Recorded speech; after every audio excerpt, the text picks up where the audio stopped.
जतमधल्या एका कार्यक्रमात गोपीचंद पडळकर, सदाभाऊ खोत आणि जयकुमार गोरे यांच्यामध्ये जुगलबंदी रंगली होती। आजच्या जगातला सरसेनापती मल्हारराव होळकर कोण असेल तर त्याचं नाव गोपीचंद पडळकर असल्याचं सदाभाऊ खोत म्हणाले। जत तालुक्यामध्ये 100 वर्षात जेवढा विकास झाला नाही तेवढा 1.5 वर्षामध्ये गोपीचंद पडळकर यांनी केला। 1.5 वर्षामध्ये नगरपालिका आणली, झेडपी चे सदस्य निवडून द्यात आणले, पंचायत समिती आणले।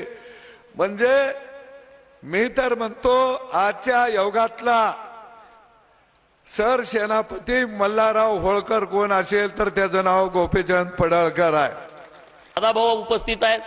सदाभाऊला मी काय त्यांना आमदार म्हणून बोलवलं नाही, माझे मित्र म्हणून बोलवलं नाही।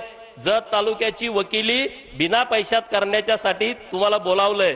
तुम्ही फक्त जतच बोलायचं, तुम्ही स्वतःचं काही बोलायचं नाही, कारण ते जयाभाऊंचे खास मित्र आहेत। ते वारंवार विकासाच्या दृष्टिकोनातून नेहमी बोलत असतात। भाषणामध्ये मी एकदम साधा आहे असं त्यांनी भासवायचा प्रयत्न केला।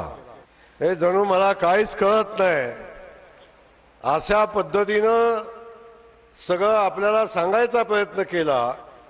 पण तुम्हाला खरं सांगू, या महाराष्ट्रात सगळ्यात चतुर आमदार कोण असेल आणि कुणाला कुठं दाबायचे, कुणाकडून कसं काय आणायचे आणि कितीही दिलं तरी माझं काहीच झालं नाही कसं म्हणायचंय, असं जर शिकायचं असेल तर सदाभाऊकडे ट्रेनिंग